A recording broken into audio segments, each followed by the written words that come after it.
How much should a multi-core, dual-rear camera, Full HD, drop-hardened, water-resistant, 32GB dual-SIM, microSD-capable Android smartphone with an integrated fingerprint sensor really cost $800, $600, $400, try $200? It sounds ridiculous, but it's true.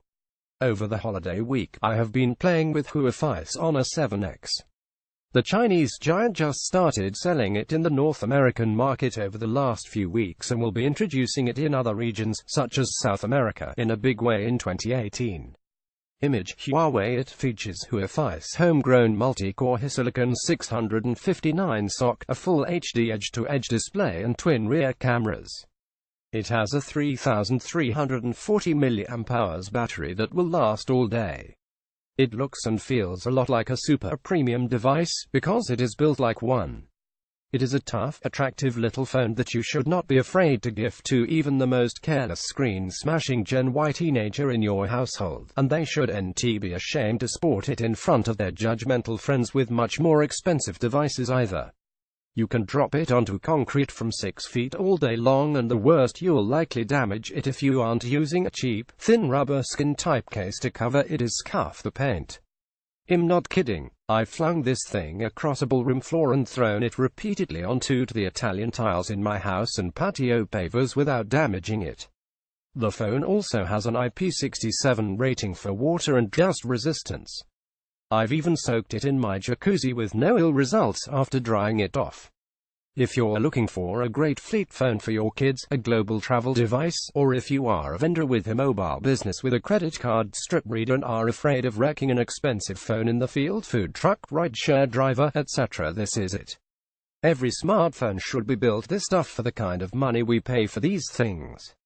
Seriously, how did they get the price of a phone with these kinds of premium specs down so much? The answer is vertical integration, complete ownership of the supply chain, and not having to license anything to put the entire bill of materials BOM for this device together. Well, they had to license the ARM architecture and I believe the design for the graphics cores. But that's pretty much it. Huawei is fairly unique among Chinese mega manufacturers because it owns a lot of its own IP it puts into its products. By having its own SoC design, it doesn't have to buy chips on the open market from other silicon fabs, like TSMC or Samsung, both of which are ARM architecture licensees and are manufacturers of the Qualcomm Snapdragon series of chips that are present in just about every major brand of Android smartphone we see released in North America. Samsung does produce its own chip for global use, the Exynos, but so far has not chosen to use it in North American Galaxy S designs due to the need to have comprehensive carrier support, which includes Verizon and Sprint, both which have a wireless infrastructure that uses Qualcomm's CDMA technology. For the same reason, Huawei's phones don't work well on those two carriers. It has no licensed Qualcomm CDMA technology in it. The US version of the Honor 7X also lacks a bunch of other features you might expect in more expensive handsets, such as 5 GHz 802.11 AC Wi-Fi, NFC, wireless charging, and it also still uses the legacy USB micro-B connector and cannot fast charge. The device SKU sold in the US has 3 GB of RAM instead of the standard 4 GB or 6 GB you typically see in most devices.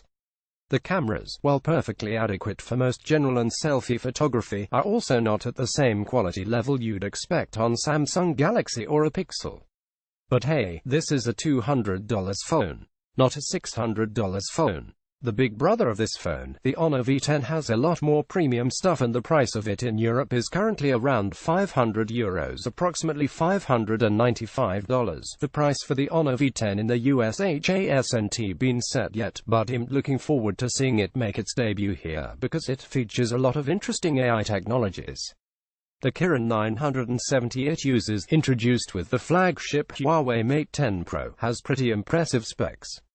If you look at the progress Huawei has made in the last 2 years with their Honor brand, it has been nothing short of astounding. They've taken features and tech they've introduced with the more super premium stuff, such as the P9 and P10 devices for the domestic Chinese market, and scaled manufacturing of the components out to get prices down to levels where basically anyone can afford one. CNET Gallery, big screen, blue shell. It's the Huawei Honor View 10, so next year's $200 Honor 8X will probably be a lot like this year's V10. Yes, Qualcomm's highest-end Snapdragon chips are a bit faster than the highest-end HiSilicon Kirin stuff using the raw geek benchmarks. But it doesn't really matter because the types of Android apps most users typically run on their phones don't take advantage of all that extra mobile processing power. Android is memory-bound, for the most part, not CPU-bound. In real-world use cases, the Kirin SoC family performs just fine. Far better than just adequately. And Huawei's chips are definitely catching up to both Qualcomm and Samsung in overall technology features. Rapidly. I would characterize Huawei's progress in the high-performance SoC and smartphone space analogous to how Hyundai's Genesis luxury car brand has competed with its Japanese high-end counterparts like Lexus, Acura, and Infiniti over the last 5 years. For the price, technology, and engineering, it's very hard to beat that car in the class it is competing in. The Japanese luxury car brands have superior brand recognition and snob appeal today, much like Samsung, LG, HTC, Motorola and Google Pixel all do with Android smartphones. But that is all changing.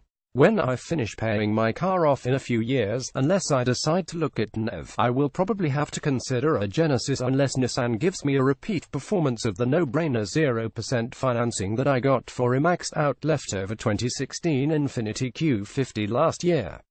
The Infiniti is a very nice car, it's a great brand. I have few complaints after buying it and is probably the best car I have ever owned. Roadshow 2019 Genesis G70 is Korea's answer to the BMW 3 Series. The Genesis is a lot of value for the money, has a great warranty, and it'd be stupid to let my own snob appeal biases prevent me from buying one. I would save a lot of money by buying a cheaper car with effectively no shortcomings compared to what I currently drive.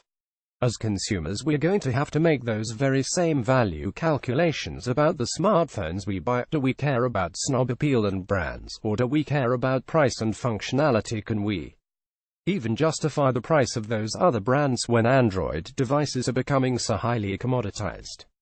Should these phones really only cost $200 or $300 instead of $600 or $1,000? I think so. The reality is that if Huawei is driving the cost down of its phones, we're going to see that trend all over the industry. That's cheap enough that many people, not just the fanatics, might just upgrade every year. That being said, I think they shouldn't be considered landfill material after 2 years, either. Is the smartphone industry headed towards a race to the bottom on device prices driven by massive Chinese companies that have vertical integration of their own supply chains? Talk back and let me know.